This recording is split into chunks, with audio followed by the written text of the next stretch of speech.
देश में ना 3 विश्वविद्यालय होता था। तक्षशिला जो है ना पाकिस्तान के रावलपिंडी में, नालंदा जिसे तुम लोग देखने जा रहे हो, विक्रमशिला जो है ना बिहार के भागलपुर जिले में। तो तक्षशिला से जो रिलेटेड लोग थे उनमें से चाणक्य, चंद्रगुप्त, जीवक, चरक, पतंजलि और पाणिनि, ये लोग जो है ना तक्षशिला से संबंधित लोग थे। तक्षशिला जो था ना प्राइवेट स्कूल था, वहाँ ना छात्रों को ट्यूशन फीस देना पड़ता था। जबकि नालंदा और विक्रमशिला जो था ना सरकारी स्कूल था। यहाँ के गेट कीपर के टेस्ट में जो छात्र पास हो जाते थे उनका अंदर में रहना, पढ़ना, खाना पीना, किताब, कॉपी, ड्रेस मटेरियल सब फ्री उपलब्ध होता था। तक्षशिला का जो सब्जेक्ट होता था युद्ध विद्या, राजनीति शास्त्र, अर्थशास्त्र, ये सारा सब्जेक्ट तक्षशिला में पढ़ाया जाता था। नालंदा का जो सब्जेक्ट था बुद्धिज्म, योगा, एस्ट्रोनॉमी, ये सारा सब्जेक्ट को नालंदा में पढ़ाया जाता था। तक्षशिला जो है ना हुन लोगों के आक्रमण में नष्ट हुआ, जबकि नालंदा और विक्रमशिला जो है ना बख्तियार खिलजी के आक्रमण में नष्ट हुआ। नालंदा दो शब्द के मेल से बना है, एक नालम और दूसरा दा। नालम का मतलब होता है ना कमल, जो ज्ञान का प्रतीक है। दा का मतलब होता है ना दान करना, देना, यानी कि वैसा स्थान जो ज्ञानदान देता है उस स्थान को नालंदा कहा जाता है। इसकी स्थापना 413 से 455 ईस्वी में चंद्रगुप्त द्वितीय का बेटा कुमारगुप्त ने किया था। भारतीय इतिहास में ना 3 चंद्रगुप्त है। एक मौर्य पीरियड में है जिसका बेटा बिंदुसार और पोता अशोका। गुप्त काल में भी 2 चंद्रगुप्त है। चंद्रगुप्त प्रथम जो श्रीगुप्त के नाम से जाना जाता है, जिसने गुप्त वंश का स्थापना 320 ईस्वी में किया था। जबकि चंद्रगुप्त द्वितीय जो इतिहास में विक्रमादित्य के नाम से जाना जाता है, उसके बेटे कुमारगुप्त नालंदा का स्थापना 413 से 455 ईस्वी में किया था। जब कुमारगुप्त इसका स्थापना किया, उन्होंने जो एरिया लिया ना 10 किलोमीटर लंबा, 5 किलोमीटर चौड़ा। अभी खुदाई के बाद जो यहाँ एरिया मिला 1 स्क्वायर किलोमीटर एरिया बाहर हुआ, जो सिर्फ बुद्धिज्म कॉलेज का एरिया है। योगा कॉलेज उस समय अलग थी, फिलॉसफी कॉलेज अलग था, मेडिकल कॉलेज अलग था। जुआफर गांव, बेगमपुर गांव, सरीचक गांव, इन सब गाँव में भी इसके छोटे छोटे पार्ट मिले हैं। बड़ा पार्ट सर जी यहाँ है जिसे आप देखने जाएंगे। उस समय यहाँ छात्रों की संख्या 10,000, प्रोफेसर 2,000। शिक्षा पद्धति बड़ा क्लासरूम नहीं होता था ना, पेड़ के छांव में बीच में गुरुजी, चारों तरफ छात्र, जमीन पर ही बैठ करके लिखता पढ़ता था। यानी शिक्षा पद्धति उस समय गुरुकुल सिस्टम थी। नालंदा, तक्षशिला और विक्रमशिला तीनों विश्वविद्यालय का आज भी जो हमारा शांति निकेतन है वहाँ पेड़ के छांव में पढ़ाई होती है। नालंदा का जो मेन सब्जेक्ट था ना Buddhism, yoga, astronomy, philosophy, medical उस समय हर्बल होता था, आयुर्वेद, उस समय की भाषा पाली होती थी। ये सब विश्वविद्यालय का मेन सब्जेक्ट होता था। यहाँ पढ़ाने वाले जो मेन प्रोफेसर थे उनमें से नागार्जुन, श्रीभट, आतिश दीपंकर, पदम संभव, शांत रक्षित, धर्मकीर्ति, धर्मपाल, असंग, बसुबंधु आरदेव इस विश्वविद्यालय के मेन प्रोफेसर होते थे। विश्वविद्यालय के अंदर जो है ना 3 लाइब्रेरी होती थी। बड़ा लाइब्रेरी का नाम रत्न सागर, दूसरा रत्न दधे और तीसरा रत्न रंजन। उस समय जो किताब बनता था ना ताड़ पत्ते का, भोज पत्ते का, पेपर का आविष्कार चाइना में हुआ था ना पेपरिस घास से, 2वीं शताब्दी में। यहाँ तो पोथी तैयार होता था। रत्न सागर लाइब्रेरी 9 मंजिला इमारत होते थे जिसमें 90 लाख किताब होता था। जब बख्तियार खिलजी वहाँ आग लगाया था, लाइब्रेरी 6 महीने तक जली थी, लेकिन लाइब्रेरी के बिल्डिंग को आर्कियोलॉजी आइडेंटिफाई नहीं कर पाया कि उसका बिल्डिंग कहाँ है। सिर्फ वेंसन की डायरी में उसका वर्णन मिला है और जलने का वर्णन जो है मिनहाज का बुक तबकत नासरी में मिला है। यहाँ छात्रों का एडमिशन प्रक्रिया काफ़ी कठिन होता था। आज गेट कीपर अशिक्षित होता है, लेकिन नालंदा का गेट कीपर उस समय काफ़ी स्कॉलर होता था, जो कि छात्रों का admission test on the gate conduct करता था। उसके परीक्षा में केवल 10% छात्र ही पास होते थे, जिनका अंदर एडमिशन होता था। ये जो सीमेंट देख रहे हो ना, सब बाद में लगा है, ऊपर का नया है। ये चूना सिल्की का दीवार पुराना है।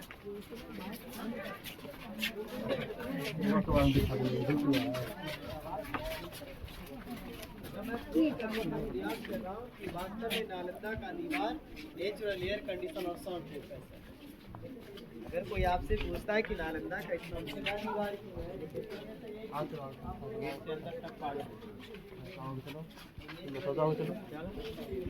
वैसे ही दूल्हे लगा देखते हो लगा, ठीक ना। यहाँ देखो छत होता था, जो निकला हुआ एरिया है ना, छत से नीचे गुप्त राजाओं ने बनाया था 5वीं शताब्दी में।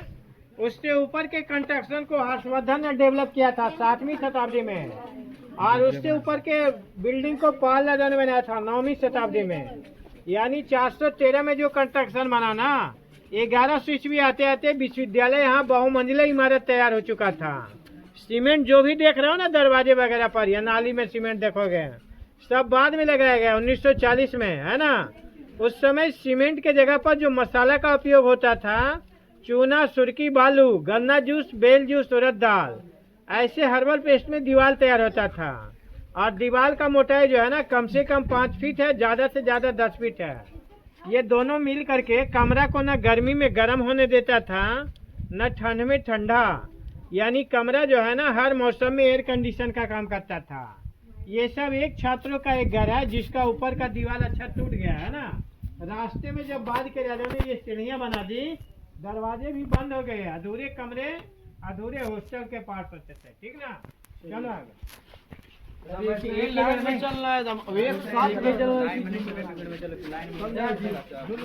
एक जगह चलो, एक ही जगह सब, ठीक है ना, समझ में आया? सुन रही है ना? चलो जल्दी आगे उनके पास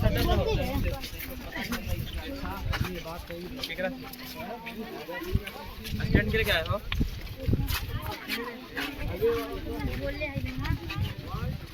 स्टैंड के लिए क्या है?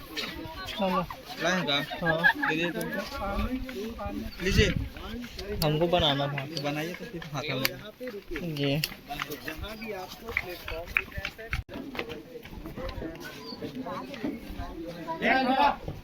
ये हॉस्टल का जो है ना एंट्रेंस गेट है, समझ रहा ना। अभी हम लोग एक हॉस्टल के अंदर जा रहे हैं।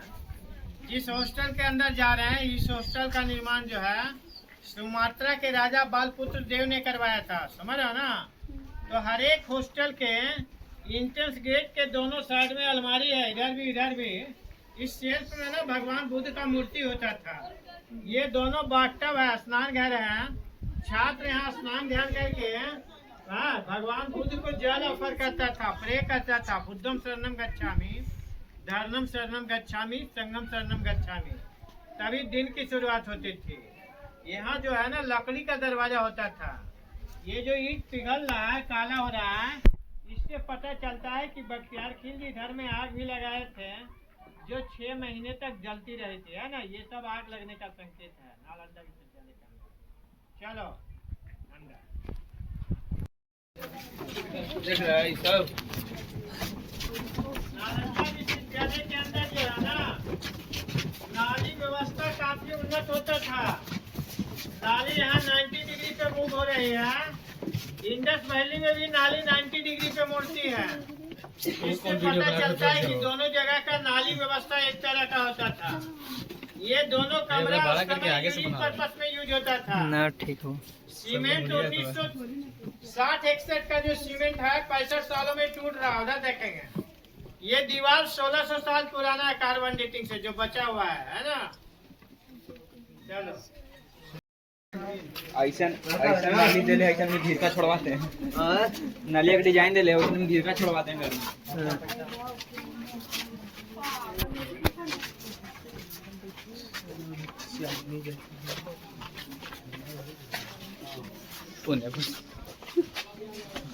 अंधेरा में दीवार जोड़ने के लिए जो मसाला बताया, चूना, सुर्की, बालू, है ना, गन्ना जूस, बेल जूस, उड़द दाल। दीवार देखना ना 6 फीट मोटा है। कमरा ना गर्मी में गर्म होता था, न ठंड में ठंडा, हर मौसम में एयर कंडीशन का काम करता था। ये जो है ना लैंप रखने की जगह है।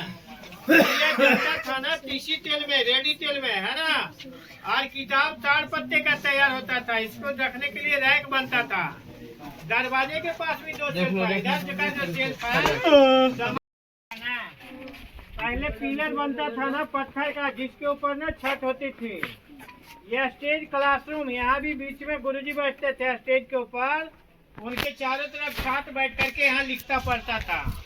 गुरुकुल सिस्टम में जो हमने पेड़ के छांव में चबूतरा दिखाया, वहाँ बारिश में कभी कभी पढ़ाई रुक जाती थी। जब बाद के राजा ने यहाँ पिलर के ऊपर छत तैयार कर दिया, यहाँ बारिश में भी पढ़ाई सुचारू रूप से चलती थी। समझा ना, छत के छांव में होता था। और ठंडा गर्मी में पढ़ाई पेड़ के छांव में होता था। हर हॉस्टल के अंदर एक कुआं भी होता था उधर पानी पीने के लिए।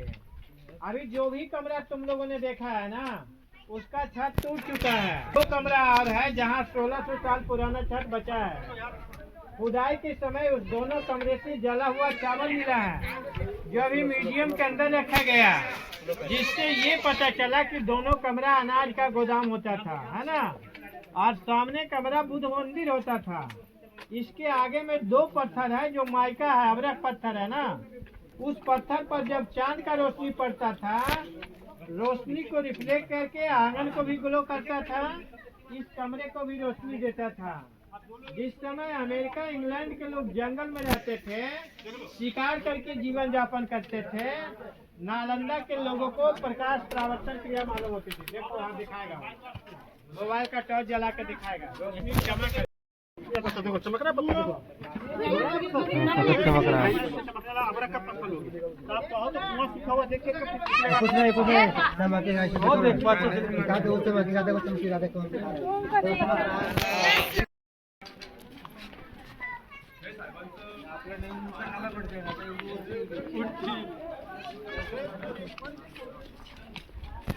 चला चला अपन चला दिख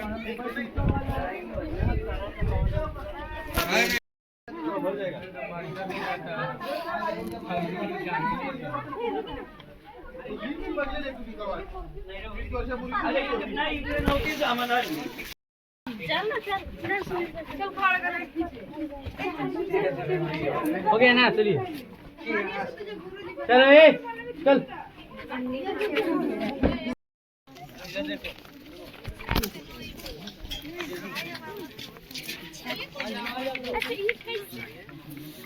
ये जो है ना खुला रंगमंच है, एमपी थिएटर, ठीक ना। गैलरी जो देख रहे हैं ना, इसका विस्तार सीढ़ी तक होता था, नीचे तक। गैलरी का नीचे का पार्ट ना टूटा मिला है। प्रोफेसर लोग गैलरी में बैठते थे, छात्र यहाँ जमीन में बैठते थे। सामने कमरा ड्राइंग रूम, ड्रेसिंग रूम है, आर्टिस्ट लोग का ड्रेस चेंज करने का। यह स्टेज है ना। सभा, मीटिंग, असेंबली और पर्पस में ऑडिटोरियम का उपयोग होता था। स्टेज है परफॉर्म करने का, ठीक ना। चलिए आगे देखो, इधर देखो इधर। लेकिन सामने का जो बड़ा बिल्डिंग है ना, 2600 साल पुराना है, यानी उस बिल्डिंग से 1000 साल ज्यादा पुराना है ना। 2600 साल पहले जब भगवान बुद्ध यहाँ जिंदा होते थे, हाँ, इधर तो जाने के बाद बौद्ध साहित्य के अनुसार ये जो आम का बगीचा था, भगवान बुद्ध के प्रमुख जन्म स्थान होता था ना। सारीपुत्र, मोगलाई, नानंद, उपाली, ये सब भगवान बुद्ध के शिष्य हुआ करते थे। सारीपुत्र भगवान बुद्ध के प्रभाव में आकर के बौद्ध धर्म में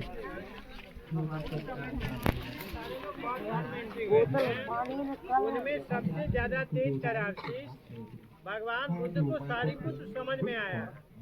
जैसे तुम लोग के क्लास में क्लास टीचर मॉनिटर बनाते हैं ना, बुद्ध ने भी सारीपुत्र को धर्म सेनापति बना दिया। ये सेनापति बनने के बाद सारीपुत्र जो है आम के बगीचे में एक ट्यूशन सेंटर बनाया था, जहाँ छात्र मिट्टी के झोपड़ी में रहता था, पेड़ के छांव में शिक्षा लेता था। और वो लोग जो है ना अगल बगल के गांव में ना भिक्षाटन करता था। ये परंपरा जो है ना 600 ईस्वी पूर्व से 413 ईस्वी तक यहाँ पर धीरे धीरे करके विकसित होता रहा। कुमारगुप्त जब मगध का राजा बना, उसने देखा यहाँ पर पहले से बहुत सारे लोग जो है ना शैक्षणिक कार्य में संलग्न है। उसने ट्यूशन सेंटर को बदल दिया ग्लोबल यूनिवर्सिटी के रूप में। उनका मिट्टी का झोपड़ी हटा करके मगध का राजा ये पक्का बिल्डिंग तैयार कर दिया। छात्र यहाँ जो भिक्षाटन कर रहे थे ना, उसकी समाप्ति के लिए उसने 200 गांव का टैक्स प्रत्येक साल गांव में देना शुरू कर दिया। इस तरह से ट्यूशन सेंटर को कुमारगुप्त जो है ग्लोबल यूनिवर्सिटी में बदला, जहां दक्षिण पूर्व एशिया से छात्र लोग पढ़ने के लिए आने लगे। गारीपुत्र के बारे में कहा जाता है ना, जहां उसका जन्म हुआ था ना, वहीं उसको निर्वाण मिला।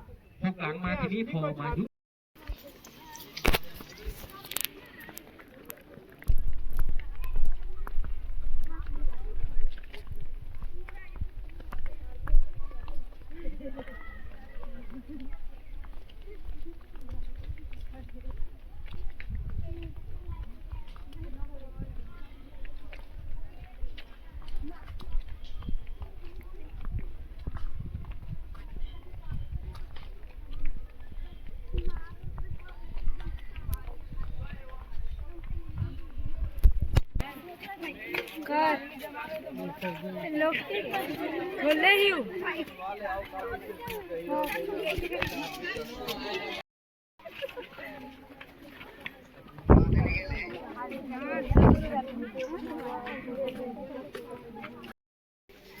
चलते बनी चलते बनी।